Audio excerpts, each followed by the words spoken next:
Ever since her rework in seasons past, Akali has always been a hugely popular and gravitating pick, devastating the depths of both solo queue and competitive play. With an incredibly flexible, well-rounded kit and the ability to succeed in any team comp and basically any environment, it's no wonder why she's such a coveted pick whenever she has a semblance of being in the meta.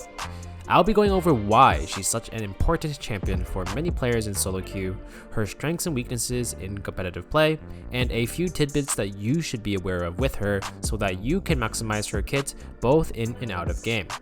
If you enjoy this video, make sure to get subscribed for more content. Akali tips the scales as one of the champions in the game that Riot has to be very careful with. More often than not, it's a very thin line between her being average to being one of the most broken and oppressive champions in the game. Execute what Akali is following! Look at Wonder come in! Oh my god! This is thanks to a couple of things relating to her champion identity and how we can actually use these factors to aid our own understanding and to visualize our goals when playing her. The first one probably goes more under the radar than most people recognize, and it's her ability to be so flexible in terms of draft. While her strength in this regard definitely shines the most in professional play, it's not a far stretch to see the benefits of playing Akali in normal play as well. Her kit naturally allows her to neutralize and make the most out of essentially every matchup in the game.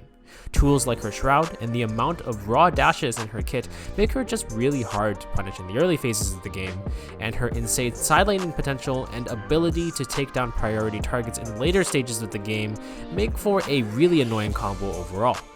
In today's meta, side lane capability with teamfighting capability and blind pick capabilities are all incredible assets that will always be well appreciated, and Akali is able to step that up to the plate. This makes her a fan favorite in the draft because she can be an extremely effective champion in every matchup pretty much. Teams love to pick her early in the draft phase and keep the enemy guessing where she ends up being played, because this places a lot of pressure on the opposing team to hedge against this champion. But the reality is that there really isn't much you can do to Akali on that front, and she's much more so bottlenecked by the champion's own capability. Whether she's blinded or counterpick, strong side or weak side, mid or top, she's an extremely fluid champion and is great anywhere in any comp. In solo queue, this means that Akali is generally a great champion to one trick or at least have as part of your champion pool, because this means your time will be invested on a champion with high agency, high usefulness, pretty much every game that you play. You can play different rune sets depending on who you're facing, and play her trades differently based on your own needs. You can play for your team in fights by setting up side lane pressure and creating advantages with TP, or you can totally play for yourself as your champion has the capability to carry the team by yourself. It's totally your call what you decide to do from game to game, and the fact that Akali has the ability to do that is what makes her so awesome in solo queue. Of course, with all of these strengths comes with the caveat that Riot is extremely careful with Akali in general. As a champion that can pretty much do it all, it can make for some really unhealthy and unenjoyable gameplay when abused, and she's balanced around the fact that the Akali player really has to maximize the champion's capability. When played it's to its maximum, Akali has an incredible amount of upside that allows her to succeed in almost any situation. We've all seen our fair share of the Korean montages or pro play compilations with this champion, and this champion only looks good when you're fully able to master it. So while it may be obvious in hindsight, it cannot be emphasized enough that the champion is only as good as you are mechanically capable are at it. While this won't be an insanely in-depth combo video on her, since it won't be hard to find one of those nearby, I recommend studying them and practicing them a ton.